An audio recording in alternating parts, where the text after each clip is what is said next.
Hi, everyone. Welcome to the Sackhoff Show Special Edition. Happy Tuesday. Thank you so much for coming back for this. I am so excited to dive into this episode with, as usual, my wonderful producer, Jeff Porter, and special guest, my wonderful friend, Tricia Helfer. I'm so excited, but I'm just going to stop talking now so we could just spend this entire time talking about Ron Moore, which is probably going to make him super uncomfortable, and I hope that it does. So I'm just going to get into it. Hi, Jeff. Hi, Tricia. Hello, Katee. Hello. Hi. I'm so upbeat this morning. I've had 10 cups of coffee. Because there's so much snow here. Yeah, we just got out of a big rainstorm in LA, so I'm a little, low energy right now, so I'll try to pick it up. But thankfully, Tricia's here to fill in the gaps, so. Well, we'll see. I'm in Georgia right now. We're all over the map with weather. It was 70 degrees 2 days ago and rain, and then rainstorm, and then last night it froze. So yeah, it's all over the place. I'm like, is it pollen or no, it's freezing. Okay, wait, what's going on? Mm-hmm. Robin has had a runny nose for 3 months. And I think it finally occurred to him that he's got allergies in Oregon, full on allergies. And Ginny's been blinking a lot. And we're like, oh my God, maybe she's got allergies. Maybe she's just got allergies. We thought it was one of those weird shit babies do, Right. Yeah. Katee, you did put me in the spot on this interview afterwards. This isn't in the episode, but afterwards, Katee just turns and she's like, Jeff's a big Star Trek fan. Do you have any questions for Ron? And of course, my brain just went completely blank. And I'm like, no, I like Star Trek. I carried a watermelon. Yeah, exactly. It's all I can have, kicking myself. It's so easy to do. And Katee, I think you start out the interview saying you were so scared of him. And that's exactly my reaction too. When I was listening to prep for this, and I think I said the same thing to him when I talked to him on my podcast. I was I was terrified of you. I still am kind of oh, I know, me too. Just terrified. Yeah. And to hear him say that it's because he's just quiet. That didn't compute to begin with, because I'm like, no, I'm kind of quiet. I get people accuse me of being cold or, standoffish in social situations because I get nervous and I get shy. Because I'm actually quite a bit of an introvert unless I'm with my friends. Me. But I don't see him getting shy or nervous. So it's just to hear him be quiet. But yeah, he's not a huge talker. He talks when he has something to say, but it never occurred to me, as I wasn't as young as you when we did the show, but I was still a new actor. And I was just like, I'm going to get terrified. Yeah. He doesn't like me. Oh my God. I was always convinced that nobody liked me. And I think it was not only on that show, but on multiple shows. And I think part of it is that, and we've talked about this a lot, that, when you're acting, you go to work every day, and most normal people go to work every day. And the majority of the people that they work with are relatively similar to their age. Of course if you're a teacher, of course you're going to have some teachers that are in their 60s that have been there for a long time, and you're going to have the newbies that are 23. But you do have that, but you will have a number of people that are also in your age group, typically. In our industry, a lot of times I was always the youngest person around, and I was always like, why don't people talk to me? And it's because you're fucking 12. They're 55. They've got 3 kids. They're exhausted. Their husband was up all night snoring. You know what I mean? They don't want to talk to an 18-year-old about life. So you end up spending a lot of time by yourself. I found myself in a couple social situations where I have to talk to somebody that's 15 years younger than me. And it's the amount of stuff I quickly run out of to talk about with them is you're so how are you? And then you're just okay, well, bye. Yeah. I think 10 years is about because Jeff, you and I are both in relationships with people that are 10 years younger. Well, no, Allison's not 10 years younger than me. She's younger than me. enough. She's the same age as Robin. It's just I'm not the same age as you. Thanks, Jeff. But I mean, if anybody's watching this right now, they're going to have a hard time believing that I'm the youngest one on this call, I think. I'm the oldest by far. It's like, look. Oh my God. I'm like practically a senior. I'm like four and change away from like the senior citizen discount, Tricia. The moment we can go to a movie together and like you can get the senior discount, I want to go to a movie. I'm going to die fucking laughing. But I know you start to nail it like 55. Yeah. I think AARP is like 55. Yes, and some senior living facilities allow you at 55. They are. I feel like that's a fun movie for the two of you. Like 55-year-olds that go to a senior living center. It's so funny. It's so funny. Well, we've talked, I don't think we've talked about this, but Tricia and I and our friend Sharon have talked about this, that, the cast of the Golden Girls was like arguably very young when they were doing that show. I mean, they were like in their 50s. Who was the youngest in that? Not Rue McClanahan. I think, was Betty White the youngest? No. Was she the youngest Betty was? I don't know. Let's see. And how old was she when she started Golden Girls? I bet she was like 53, which is hysterical. It was Rue McClanahan. It was Rue. I thought it was Rue. Was she 48 when they started? Let's see how old she was. And then just put a picture of Rue and a picture of Tricia. Yeah. Hey, we should talk about Ron Moore. Yeah. We should. We should talk about Ron Moore. I feel... He's fascinating. Sorry, Jeff. Go ahead. No. Just if you don't mind me asking some questions. So Tricia, on your episode with Katee, you talked a little bit about your audition, meeting Ron. But maybe just for people that haven't heard that, could you give us the high level of when you met him? Because Katee talked in this episode a little bit about her audition. She was very curious about why they chose her, although Ron provided no help. No insight whatsoever. He was like, sorry, wasn't me.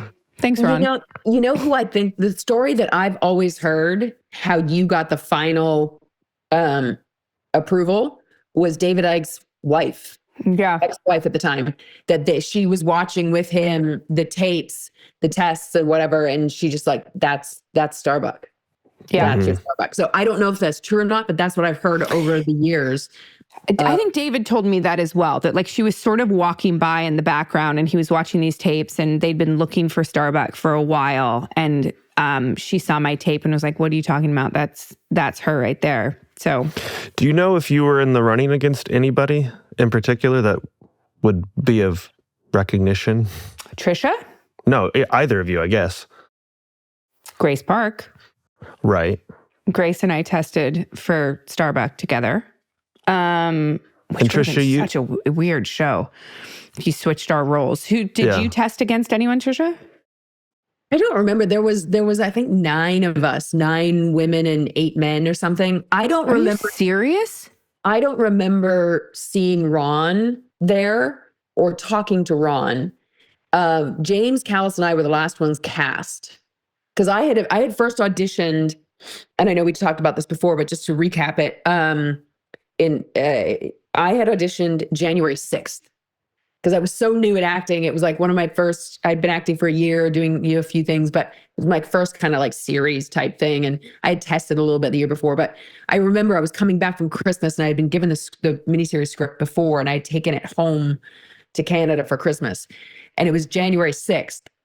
And for Ulrich Dawson Cryer, the casting directors. And it just, I heard that it went great, but they're looking for a name, because I was nobody, right? And it was 2 months later that I got pulled back in.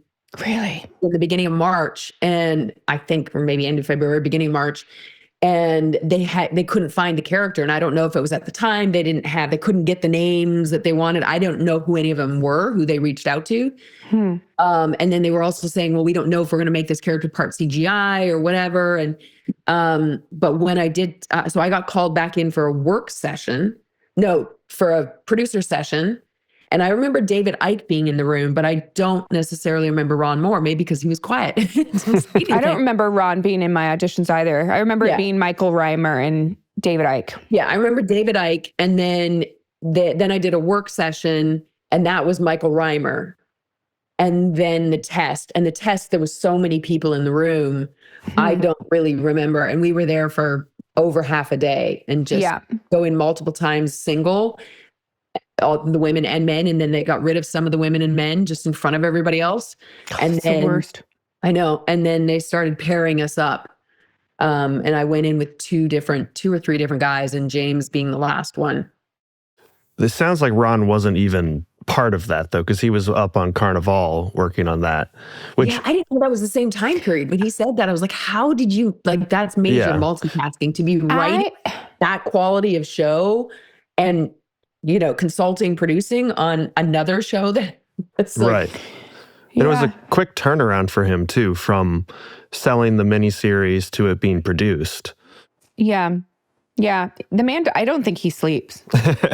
Well, I'm curious when you guys started, because it feels like he wasn't even really part of the show early on outside of having written it, but he wasn't like there in the auditions. He wasn't on set, things like that. At what point did that change for you guys? Did you start seeing him around, start talking to him, those things?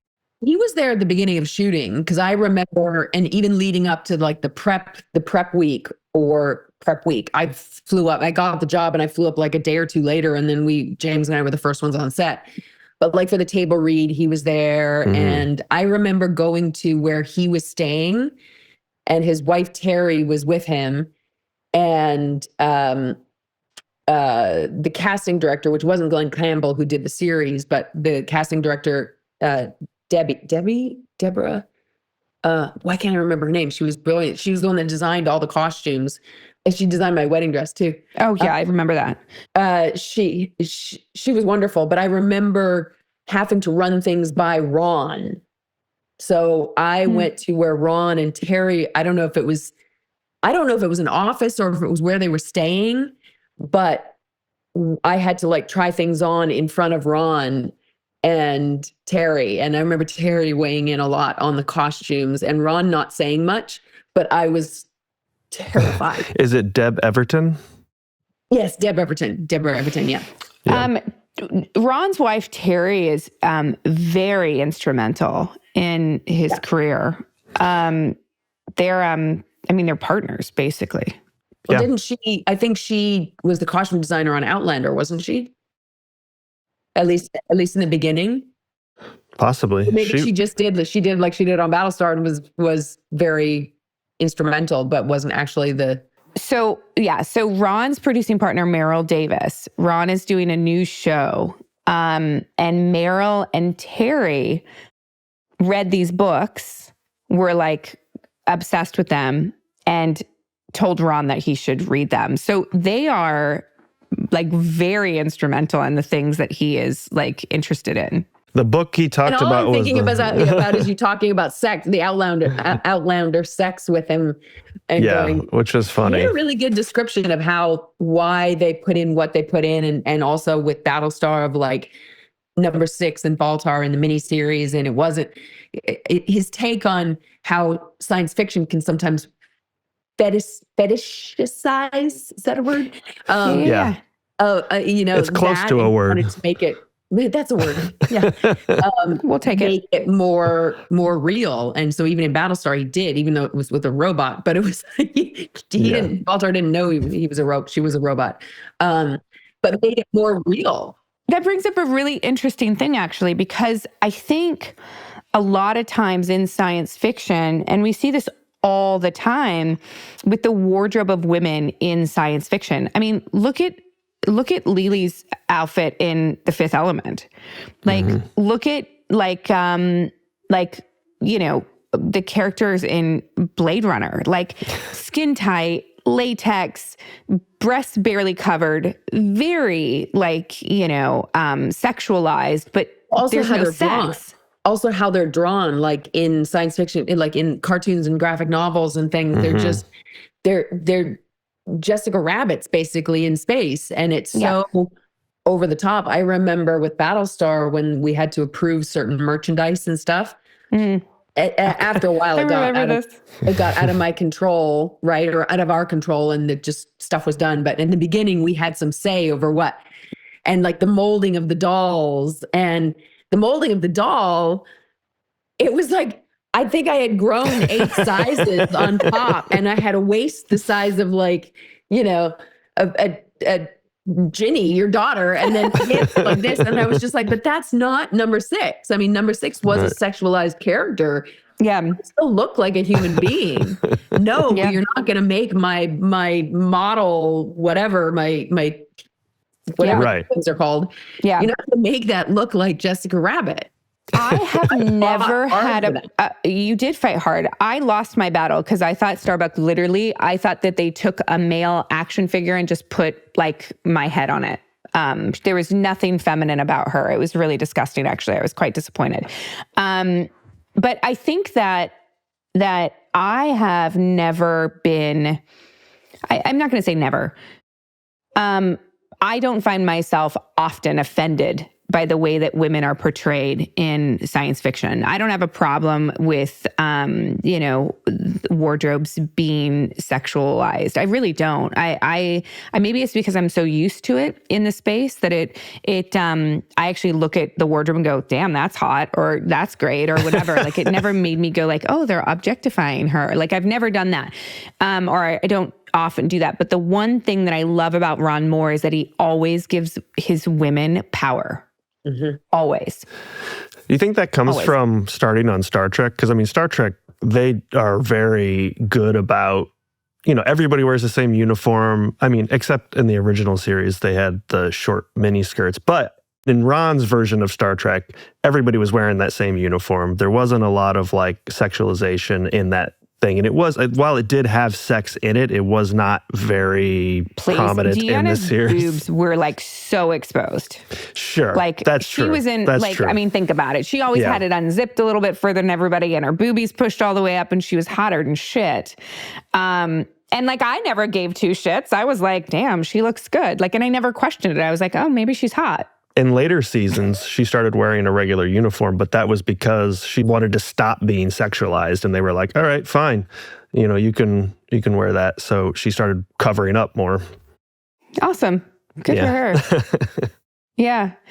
I had no problem on Longmire. They were like, we should, what do you feel about this outfit? It doesn't really, it never occurred to me that like female police officers don't dress this way. Because I was in my mind going like, it's make-believe. Like, I think I look really cute. Well, at the end of the day, TV is make-believe, right? So you have shows that are much more super realistic, and then shows that take a little bit of, but every show takes some artistic liberty. Yeah. Yeah, absolutely. Yeah, 100%. I mean, it's sort of one of those funny things. I think that, I see so much of the time that, especially with Longmire, about her wardrobe, that like a female deputy would never dress that way. And I'm like, yeah, good thing it's a fucking TV show. Good thing it's not real. God forbid. When I did Killer Women, which nobody's probably have watched, but the same thing. I was playing a Texas Ranger, and my tech advisor was the first female Texas Ranger, one of 2, and they dressed me as she suggested, like exactly what you would wear. And the network went, no. And then they sent images from like a Ralph Lauren runway show. And they're like, no, we want like this. And it was like James Purse, like button downs with, 7 for All Mankind jeans and stuff. And I'm like, and that's how this Texas Ranger is going to dress. I mean, you want people to watch. They really overestimate how much Texas Rangers get paid. Just wearing designer outfits all the time. Exactly.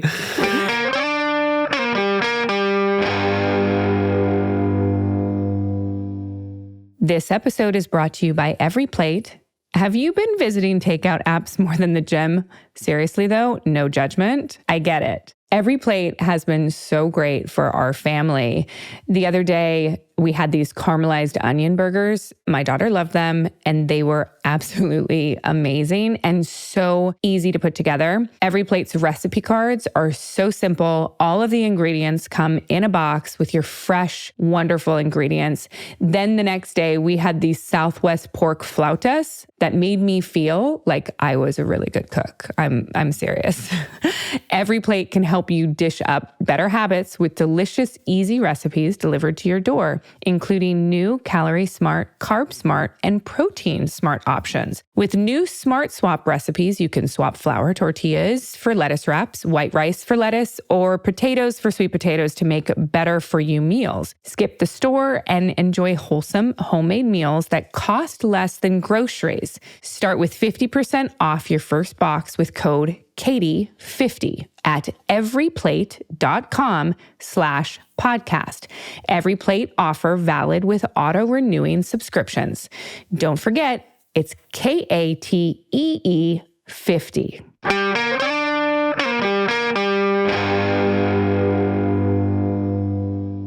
But Ron really respects, that's one of the things that I've always admired about him is that he always has such strong women around him. And he champions women and he props them up and he makes them leads of shows. And he never, it never goes through Ron's mind that like, why wouldn't a woman be able to do this? And he ever? writes them real.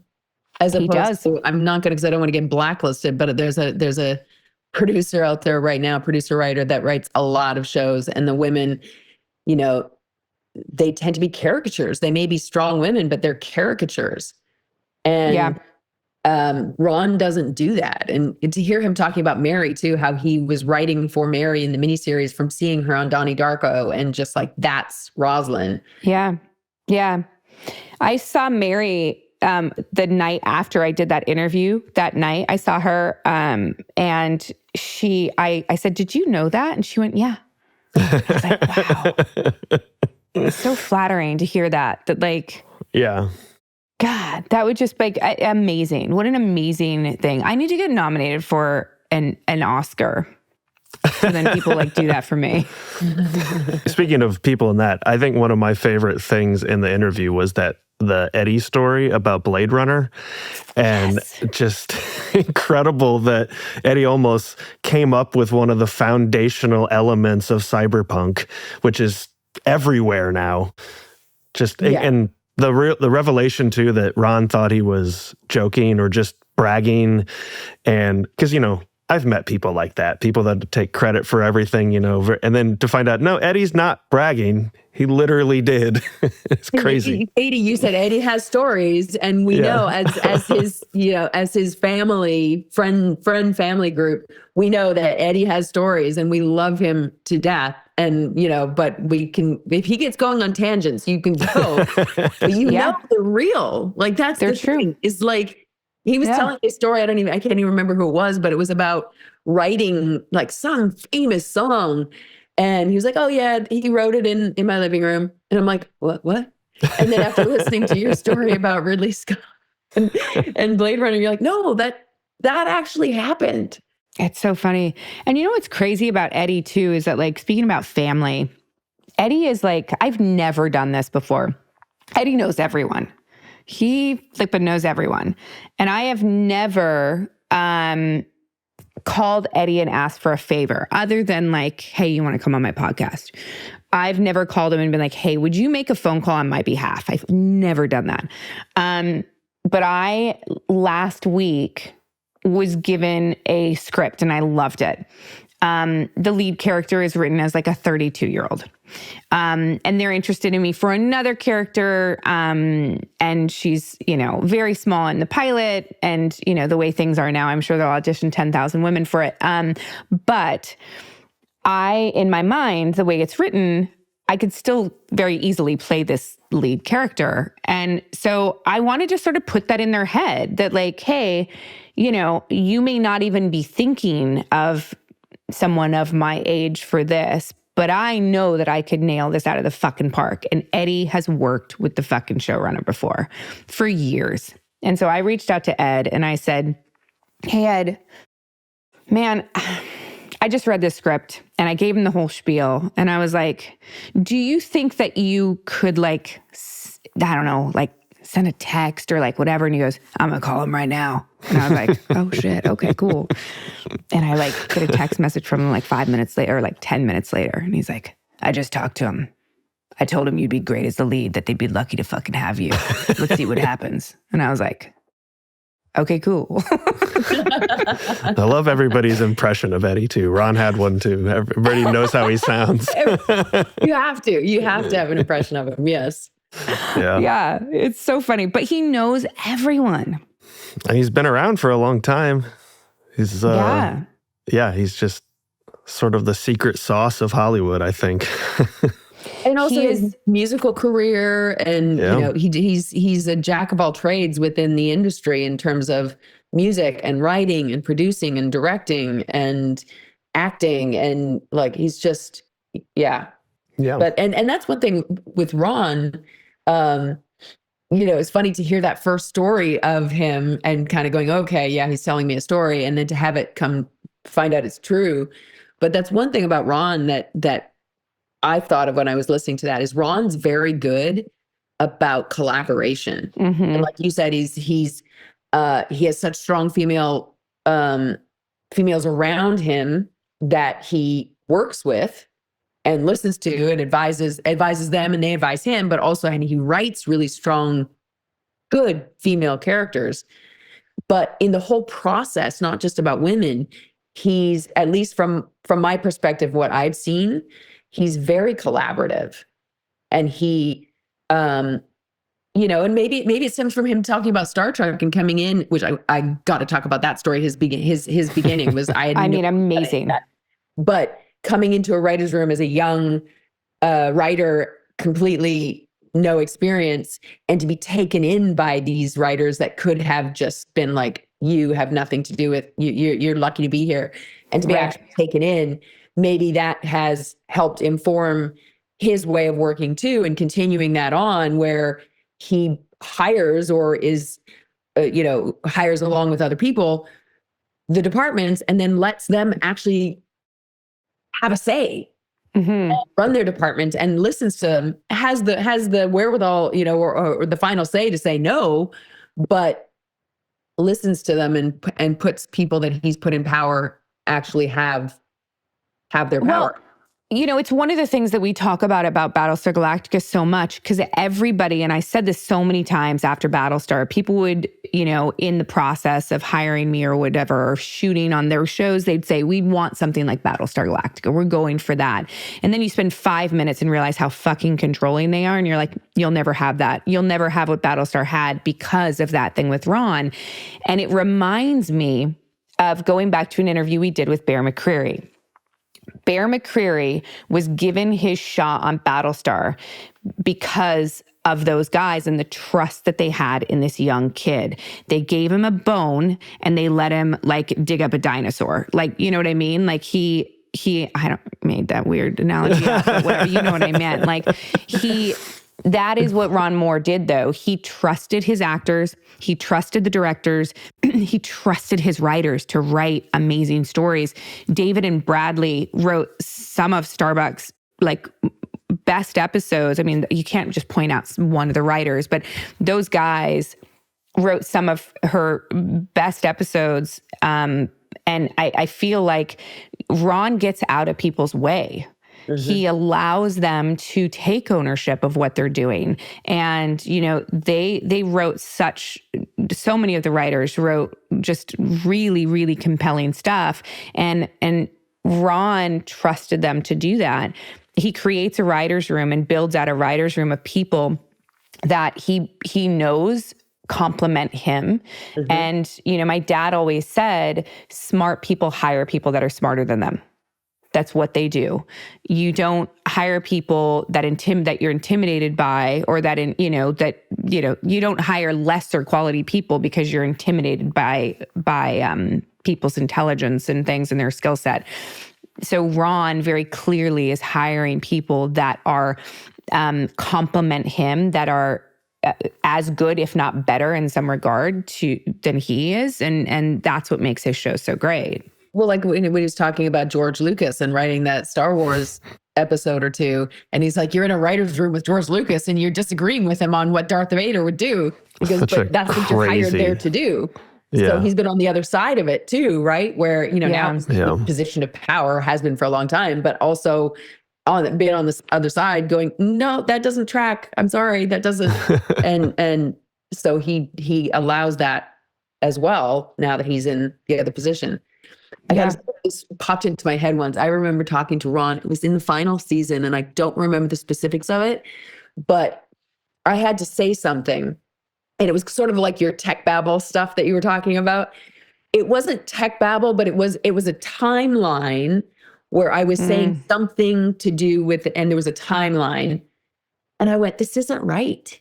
And I don't remember who was directing it at the time. Maybe might have been Michael Reimer or whatever. And they're like, I don't know. And I'm like, no, this isn't, the timeline's not right. And I finally they're like, okay, well, get Ron on the phone. And I got Ron on the phone from set, and he was down in LA, and I walked him through the thing, and he sat for a minute and he thought, he was silent.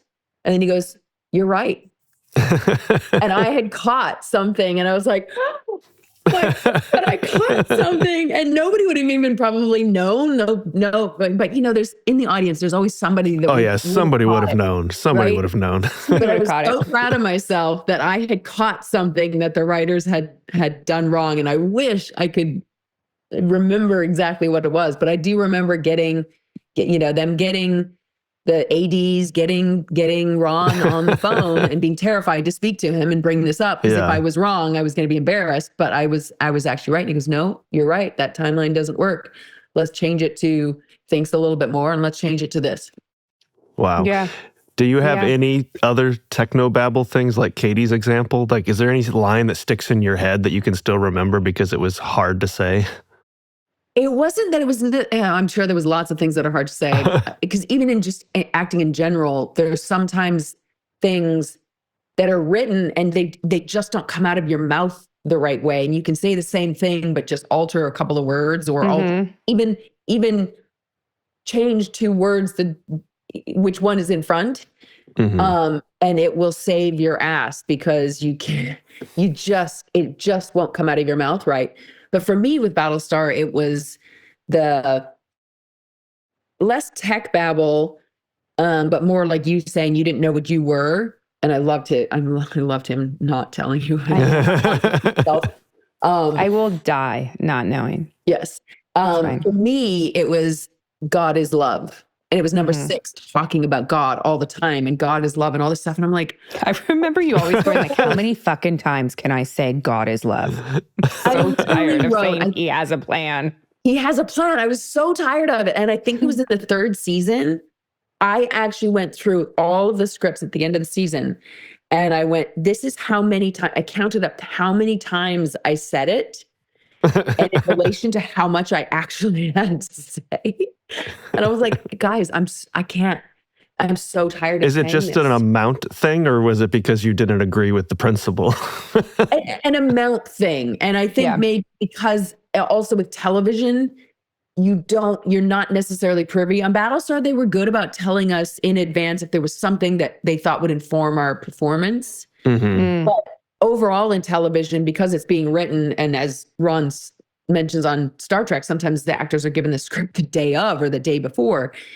You don't know where things are ultimately leading. So the writer's room may know that, okay, we're going to have, like Ron says, we're going to have the Cylons ultimately.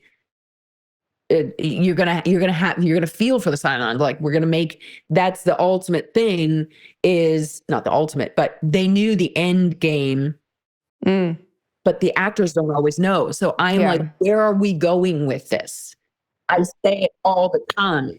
I remember talking about how long we used to pontificate. I mean, pontificate is the perfect word, because you are right. We would sometimes be on set talking about a scene for like 2 hours before we would actually shoot. So we were doing 18-hour days. We were doing long days on Battlestar Galactica, because I'd say 40% of the day was just talking about scenes and stuff. And I remember Michael Reimer came on actually to do an episode about fracking, which was so ironic and hysterical, on Longmire, and was never asked back again because Michael Reimer? Never brought back again. And we talked about it because Longmire, we shot 9 pages a day. Right. And we did 12-hour days with lunch. So 11 and a half hour days. And a lot of times there were full company moves in that day. We didn't have the time to spend an hour talking about blocking and motivation and things like this. Like you got to get to it real quick. You got to get to the meat and potatoes, like in your first course, because we don't have the time. Right. And that was not the Battlestar at all. No. And no. Michael being the spearheader of it all. Like he loves to talk about things and I loved it. But there was a scene. Do you remember the scene? There was a scene with Grace. And I don't remember. It was in, I think it would have been, it was a very traumatic scene. And I don't remember what the scene was. I was not in it. And I have not seen Battlestar Galactica. So I don't really know what happened. But I think that was she physically assaulted or did she like? Yeah, it was an attempted, she was going to be raped. Raped, right? Okay. So I'm going to show it. And then Chief breaks there in, you go. Kills them and then is on trial for that. And Hilo, I think. Crazy. I should watch the show. That scene took 7 hours to shoot. If I was a guessing person, I was in my trailer I smoked so many packs of cigarettes that day. I think I probably went through 2 packs of cigarettes. I shortened my life by a good year that day. Because I was like, what the fuck is happening in there? And I would go in and just watch and be like, oh, this is really great, but can we hurry up? Yeah, if you're waiting, it's not so great if everybody else is talking. And I think they might have, I'm trying to remember back, it's 20 years ago, but I think they actually I think they ended up canceling that scene for the day and having to pick up my scene another day because they were never going to get to it. I guess it's about, yeah, that would happen a lot. And I was always annoyed because I'd have to get the wig on and then I'd have wig hair afterwards. And I'm like, now I got to wash my hair and I didn't even get used today. With your kumquat on your head or whatever it's called. The goop. Yeah. And then what was that shit called? Kumquat? Gumquat? It starts with a G. Gaffquat. Gaffquat. Yes. Fucking gaffquat. They tried to put that shit on my hair on Mandalorian. It was a rock. Yeah. And it happened to Truco a lot too when he was in the bald cap and he would shoot, we'd get it all made up and then not shoot for days in a row. But there's a balance, right? Like maybe we took it a little bit too far on Battlestar where they could have saved a little bit of money and they could have whatever done a few shorter days if we hadn't been as, we could have truncated a little bit. But possibly. Ultimately, I think show in the performances and in the overall story. You don't make the best sci-fi show of all time by going quickly. I say, as the show went on, the pressure probably was increasing to keep it good and interesting season by season. I don't think we had any Tricia, I don't remember any pressure because I don't remember. We were in a bubble up in Vancouver. There was no social media. Yeah, no. We had no idea. All we knew was the numbers were good enough to keep us on the air. We had no idea if the show was a hit or not. We knew people liked it because every once in a while you'd get nominated for a Saturn Award, but that was back in the day when the Saturn Awards were Even in later seasons, you had no idea? I think we sort of knew, but I still think we were completely dismissed by that sci-fi show over on Sci-Fi. Right. Oh, absolutely. And you just dismissed that way. I think where we knew the growing at Comic-Cons, that was kind of my gauge, the growing crowds and everything at Comic-Con you and I were, and Jamie Bamber were at the first ever Comic-Con. The show I think we were filming it or just finished filming it, but. And Ron was there. Yeah. But nobody knew anything. But to see kind of the growing audience and the anticipation and everything, appreciation for the show, that was kind of more of our gauge than really even the numbers on Sci-Fi, because Sci-Fi was Battlestar was one of the shows that kind of put the Sci-Fi Channel on the map. So the numbers weren't huge compared to what was on network, on CBS or NBC. So you're like, okay, well, we were always worried we were going to get canceled. That first Comic-Con was the one where you got booed, right? You talked about that with Jamie. Yeah. Do you remember my character being booed? Or was it the show in general being booed? I don't remember if it was, I think it was both. And I remember being on that panel and everybody booed because they didn't want the reboot, and they booed because Starbuck had been changed to a female. And I remember, I don't think I got one question. I'm sitting up there on the panel, literally don't think I had one question. But my character wasn't in the pilot, or wasn't in the original show. Right. So they had nothing to talk to me about, because they're like, we didn't have anything to show them. I don't think we showed them anything, did we? I don't think we showed them anything. Or maybe we clip of something but that would have, even if it's July, we would have finished in June. I think maybe they had like a tiny thing, but all I remember CGI or anything like that, even really, because it takes so long, especially at that time, to generate all that stuff. Yeah. Was there any marketing material or anything? Because you remember. Yeah. All I remember was that my hair was so short. And I remember crying at the boot camp, and Grace was my roommate at the boot camp. And I remember crying because my hair was so short and not feeling like a girl at all anymore. Because my face has the ability to be pretty androgynous sometimes. And especially back then when I had so much baby fat on my face, and I was so terrified. And so I went into the bathroom at 2:00 in the morning with some bobby pins, and I twisted my hair up and put these little bobby pins. I do this little thing that I would do. I still do it sometimes. And I twist and I bobby pin. And I was like, let's go wear a fucking bobby pin. I feel so feminine. Okay, great.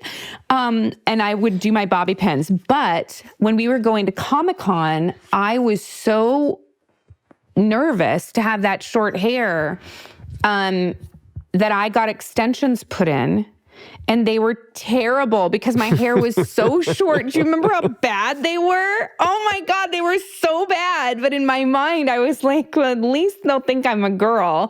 And now, ironically, I cut my hair off all the fucking time. Yeah, now you cut it off all the time. And you look beautiful with the short hair. So anyway. Oh, well, thanks. And I didn't look they dyed my hair white.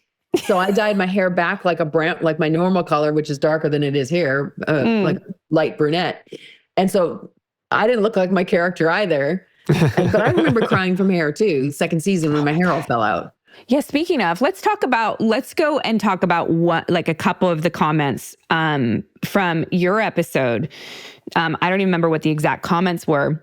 But it drives me batshit crazy when people want to compare apples to oranges, because you're talking about the challenges you had on Battlestar Galactica, the challenges with your hair and the things like that, and that we have the ability and the right to complain about our job and the things that went wrong and the things that upset us. But in some way, people think that because we lead a blessed life, that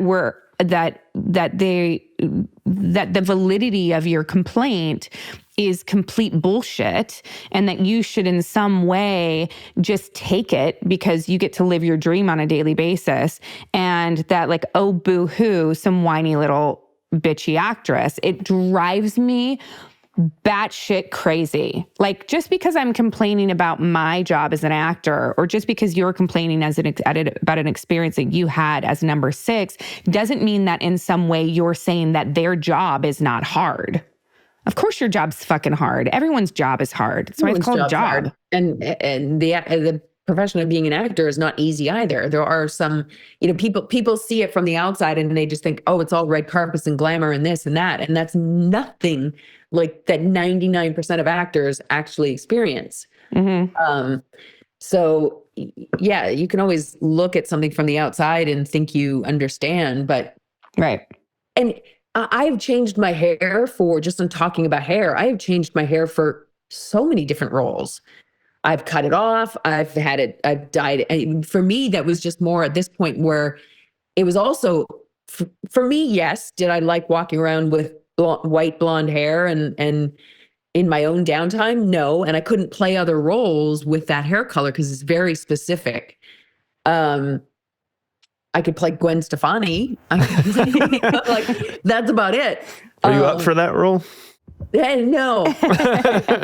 But so it was more, so it's you're looking at your career in terms of longevity as well, and also the health of a body part, a thing.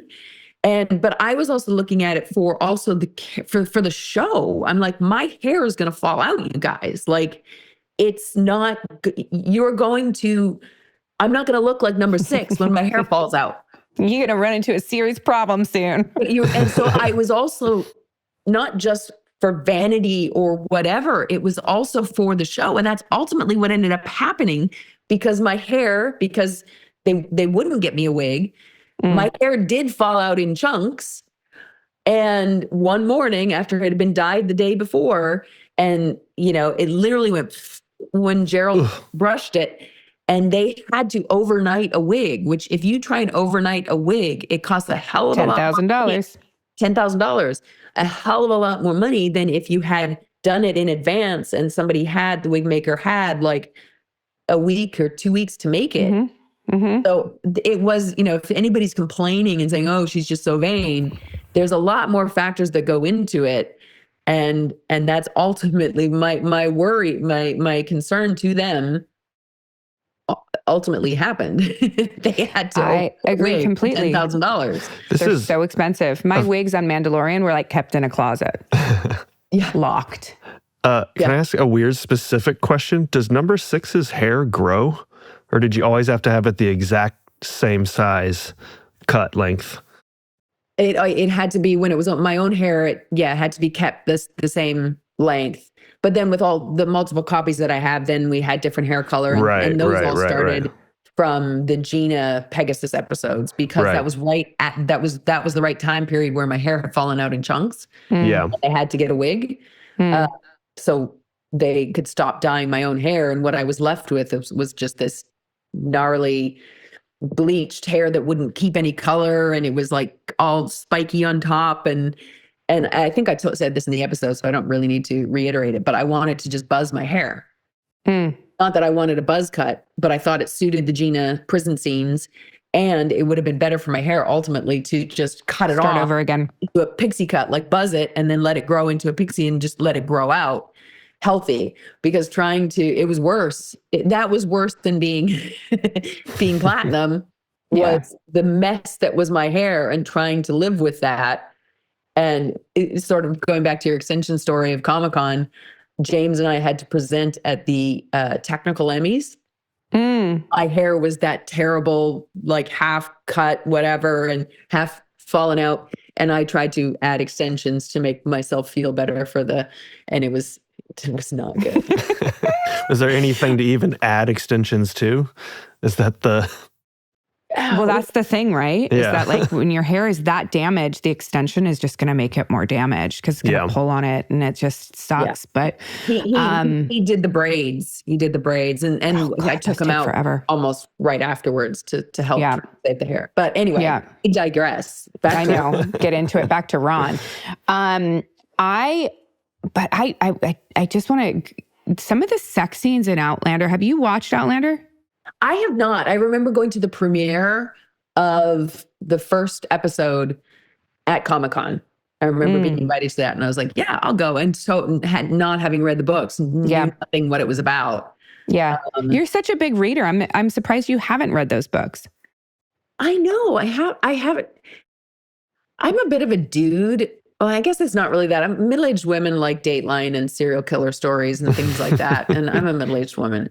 I tend to read thrillers and stuff like that. So anything that's like romantic. And I remember, especially from that first episode, I thought it was, romantic and fantasy and whatever. And I never got into it, but it's obviously been going for so many seasons and it's brilliant that I should watch it. But you know me, I don't watch much.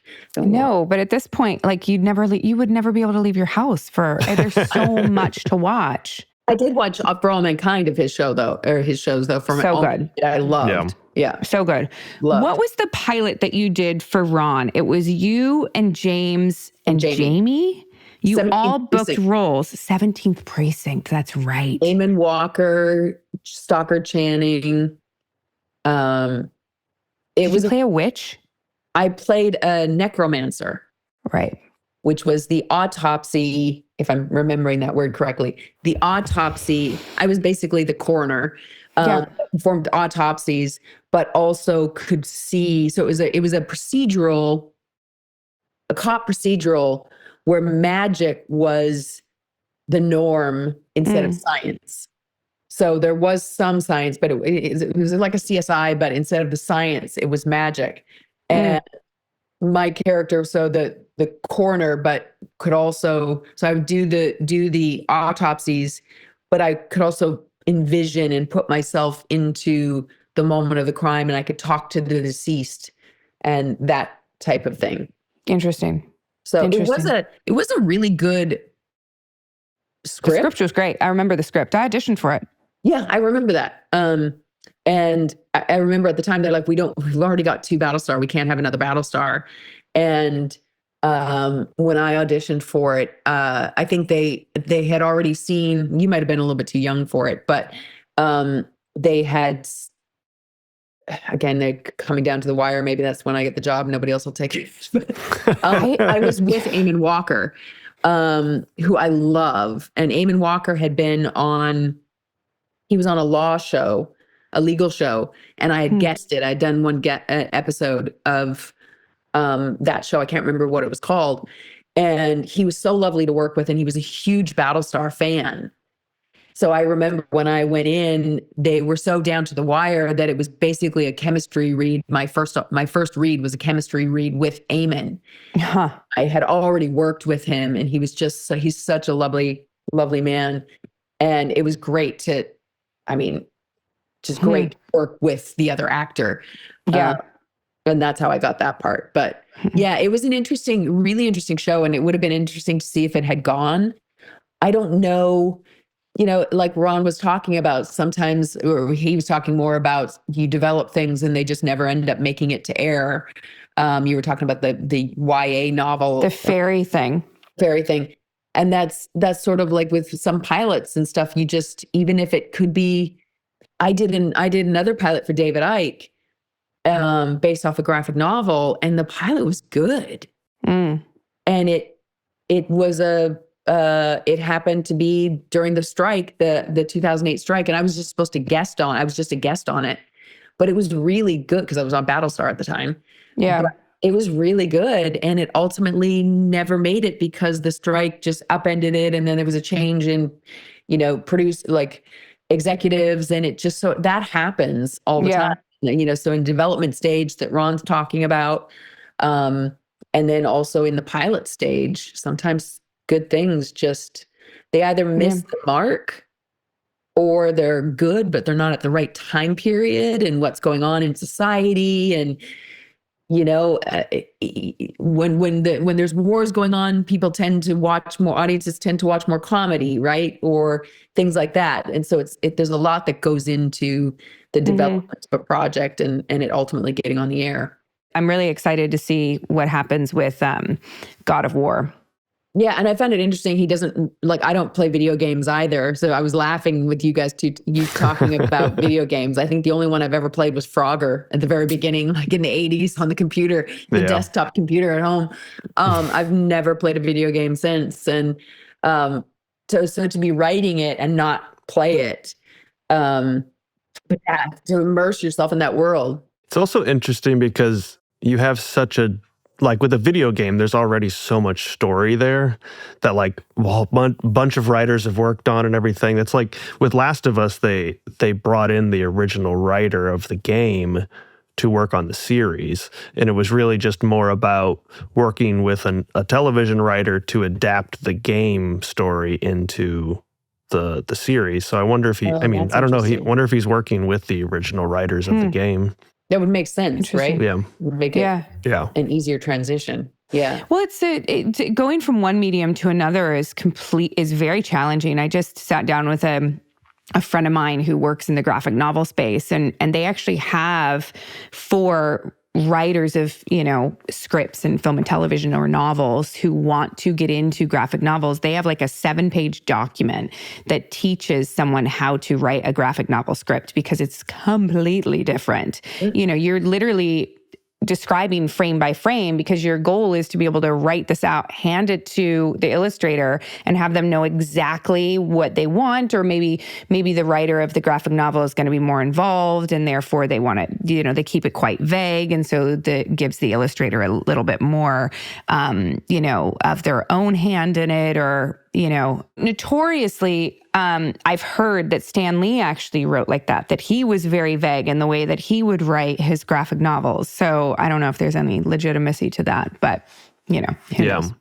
And then you've got to if they're being put into a TV show or a movie, you've got to then retranslate it back into that format, which is completely different, and why a lot of video game adaptations tend not to work, because it's a different storytelling medium versus... I think they work better as TV shows than as movies often, because the TV graphic novels or video games, because they have more, they both have like longer extended stories that adapt well to television versus a movie. Not always, but sometimes.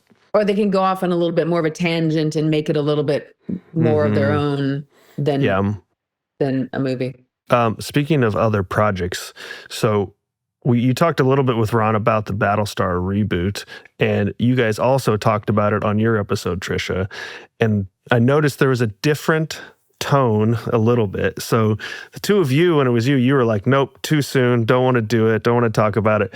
Ron was more just like, yeah, whatever, they can do whatever they want, But Tricia, you had mentioned on the last episode that Ron had talked to Sam Esmail about it, and that there were some stipulations, but from this interview it just seemed like Ron was like, I thought about it for a little bit and then decided no, but Godspeed to whoever wants to do it. Yeah, and he was, I haven't actually listened to my own podcast, so I can't fully remember everything that was said. At least, Katee, I've watched Battlestar, but I didn't listen to my own podcast. But yeah, I remember talking to Ron about that. Mark, my co-host, and I would talk to him about that. And it was in the process of it, if I'm remembering correctly. So there was some things that I do remember him saying, unless, correct me if I'm wrong, but that he was okay with it. I mean, again, sort of like he said on your podcast, that when he was first approached by it, it was 7 or 8, 10 years ago, it's too soon. Yeah. But with Sam, it seemed like, for him, like enough time had passed and he didn't want to get back into it. And sure, if he can adapt something, then why can't somebody else? And, Sam certainly has a good track record himself as a creator and showrunner. But he had told me it couldn't be on the record at the time that I taped my podcast. So I don't know if I can say it now. But he had told me that he had one stipulation. He's basically like, do what you want to do, but here's the stipulation that you can't have. Seems like that show is not happening though anymore. At least, it's dead in the water, at least for now. Yeah. So it's so interesting to me that it's. Then should I say it? Should I? Yeah, say it. We can cut it out. You can say it for my curiosity. What's the stipulation? What he told me at the time was that he said that they couldn't have humanoid Cylons. Oh, interesting. They couldn't have the human-looking Cylons. Because they created that. That was their idea. Yeah. Look, you take Battlestar Galactica and you make it so you can't have human Cylons. I don't know what you go back to. You go back to you can't even, I was going to say Terminator-esque, can't even do that. You have to go back to what the original was. It's a very different show. But with a lot better CGI. Yeah. It's not our show. That's like recreating the original in some way, Yeah. I'd be interested and maybe that's to what know. Sam's idea of it was too. So I don't know, Ron never divulged to us what Sam's version was, but he did say that was his stipulation. Yeah.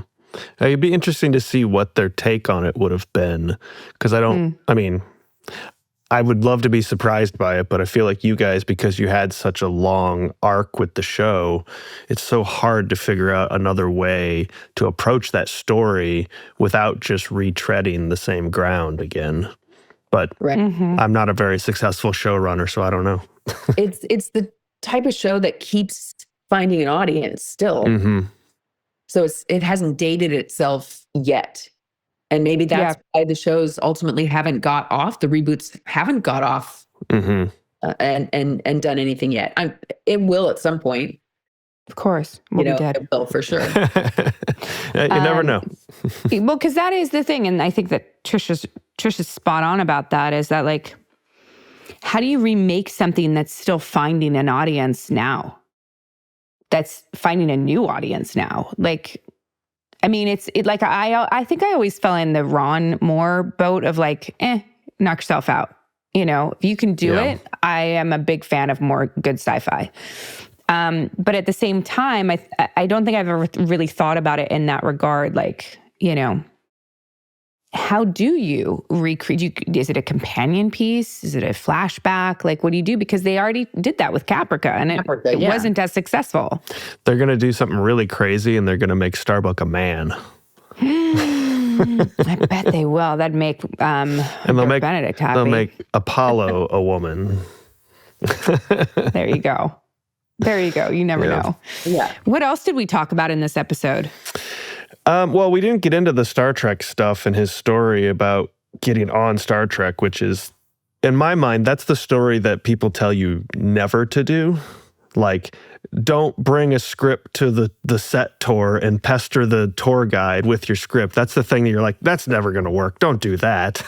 And of course, it launched one of the greatest careers ever. Correct. And dropping out a month or a semester shy out of Cornell. Yeah. Cornell, I feel right? like it was. Yes. I feel like that shit doesn't happen anymore, though. You know what I mean? Like, I feel like we live in a different time now where I don't feel like that would happen. I feel like that's what, in 1990, whenever that was, I feel like somebody would have said that to him too. Like, it's not like that anymore, kid. You can't just do that. And of course, that's why it worked, because nobody else was doing it. And, you know, maybe 99% of the time, like that is said 100% of the time, but those, 1% slips in. Yeah. And it was a really good script. And that's the key too. It has to be good. Like, it has to be good, and it has to be good. That's the key, which his obviously was, but then it also has to be luck. Yeah. It has to be him having a girlfriend at that time that had friends at Star Trek, that then they were doing tours, and then that to be Gene Roddenberry's assistant that was giving the tour that day, and then there was a changeover with the showrunner for the next season that needed material, and they looked through the bucket of things and the bucket of scripts, and so there's a lot of luck that goes into it as well.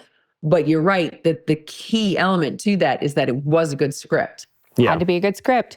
That's that thing about like, we've talked about this a little bit with the whole like nepotism in our industry and the Nepo baby thing. And, your name, your parent, your friend, your brother may get you that initial meeting or two.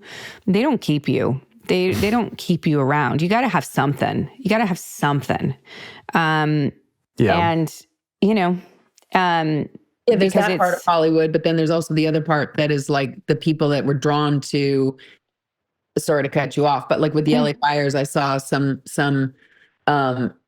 quote that was going around that about how LA is made up of so many dreamers and so many blue collar, and like it's not just like, oh, why should we care about the LA Fires when it's all rich people in the Palisades? No, it's not. It's caterers and drivers and not there's everybody that got affected by it, maybe not in one specific area, but LA is also made up, and Hollywood is made up of dreamers and the oddballs that left their small towns, like me, that left their small towns to go there because they wanted to be in this.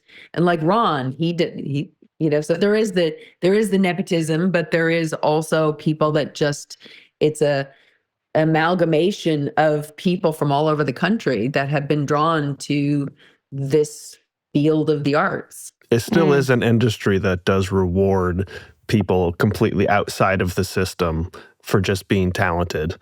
And it does. Getting, and it is luck to a degree, but what's the phrase about luck? It's luck meets opportunity. Yeah, it's opportunity meets preparedness, I think is the thing. And so, it's definitely a lot of luck, but it's when you're prepared and you're good, you can go places, and it's not completely locked up with just nepotism, which is still a part, but it's not completely locked up with that. I mean, I think all of us are examples of that. Like, none of us come from backgrounds of this, and then we've found a way to make it in this world. Right. And Ron talking too, it's like he came, I forget what he said his parents did, or if he mentioned, but he was, his what's it called when you're in college? I never went to college. Fraternity? Fraternity. Yeah. Yeah. It was the nerd fraternity, the writers fraternity, but they had to show up and write something. So he was writing even then, even though he was going to school for a lawyer, right? But he was writing then. And then when he did go to Hollywood and got kicked out of Cornell and and his friend said, "You're coming to Hollywood with me tomorrow," right? And left the next day. But he mentioned the Samuel French bookshop. You asked, how did you learn how to write a script? And he's like, well, I went to the Samuel French bookshop, and you could purchase scripts, produce scripts, and God, the Sam French, it was still there when I moved there. I know, me too. I used to go there and buy play books, scripts and play, yeah. And so it's preparedness, right? So even though he was in Hollywood and probably having a good time and doing whatever, but he was and probably having another job to pay the bills. He said he was an assistant or something, right? Like a medical assistant. What did he say? Assistant. Yeah. Yeah. But to a realtor? Yeah, like not a Hollywood assistant either. Like but he took his time to go to Samuel French, find out what that even was, and go there and look at the scripts and do his due diligence and figure out how to make a TV script. And then when he knows he's having the opportunity to go to a Star Trek tour, which he could have just gone as a fan, and because he was clearly a fan, he was like, no, I'm gonna write a script and take it with me and go, and I'm gonna shoot my shot, and I'm gonna give it there, and I'm gonna, sounds like he just needed he needed the reason to do it. It sounds like, and that, yeah. But it is tenacity. Yeah, it is that thing of being just blissfully ignorant enough to say, why not? Yeah, and I mean, he's sort of living a nerd dream, because he goes from being like a huge Star Trek fan to working on Star Trek, and he eventually moved up to being pretty high up on that show, and then goes on to then get this Star Wars thing, which is the funniest story too, about just hanging out at Skywalker Ranch with George Lucas, and now here you are arguing with George Lucas about Darth Vader, and then he just quits that and goes and does whatever he wants after that, because he's or talking about doing for all mankind, because you were talking about he's like, this is the space where are we? Well, up in space, like I thought I was going to be when I was watching this stuff in the 60s, and he wrote the reality that he wanted, and that's amazing. I love that. So who do you guys want to play in God of War? I don't know what God of War is. It sounds, I'll play anyone. Sounds right up my alley. I don't know any of the characters. Do I get to do some more? I do play video games, but I've never played God of War, so I don't know anything here. You could be Brock, Durlin, Callow, Zora and Laura. Maybe you guys could be Zora and Laura. Only if they're sisters. Zora and Laura. That would be fun. We need to be sisters sometime. I know. I know. The twin daughters of Aphrodite. Ooh, we're probably too old. I'm about to film a video game. That would be fun to make. I can't talk about it yet. I mean, I can say I'm going to film a video game, but I can't talk about what I'm filming. But it's mocap. It's a huge video game. NDAs are pretty serious. But talking about filming it afterwards, that would be a fun character actually to play live action. I know. I think that's what it comes down to. It's sort of like every time I take a voiceover job now, I always go, could I play this in live action? And people are like, why does it matter? And I'm like, because I fucking did it once. Yeah. Famously, yeah. So you never know. You never know. So when are you guys going to just write something for yourselves, though? So I feel like you've talked about it, but is that something you want to talk about, speculate on the podcast publicly? I don't even know what we would create. I would love to. I think it would be, and I know I've said this before, but you have to get the rights to it, and I don't even know who has the rights to it. But I don't know why this, because I never even watched the show. Cagney and Lacey. Cagney and Lacey. I know. We've talked about it so many times. Yeah. You know who has the rights? Whatever network it was on. Yeah, I don't know. Because they're just remaking Night Court again. Right. Wasn't that going into the 3rd season? Night Court? I think it's a brand new show. Or I'm thinking of a different night show. Yeah. Anyway. Yeah. We should. Cagney and Lacey would be super funny. Cagney and Lacey would be good for us. It'd be very funny. So some producer out there needs to get on this. It'd be very funny. We should just get the rights to it and fucking do it. It was a CBS show if you want to there you go. Reach out Nathan to CBS. Fillion, go get the rights to Cagney and Lacey. Because he practically, that's what Nathan does now. He's just runs that. Creates shit over at CBS. Yeah. All right. Thank you all so much for sticking around for the Hindsight. And thank you, Tricia, for joining us for this wonderful special episode today. I really appreciate your time. But this was fun. I hope you all know a little bit more about Ron Moore now that we've spent 4 hours talking to him and about him. But we will see you guys next Tuesday. And that's what's up.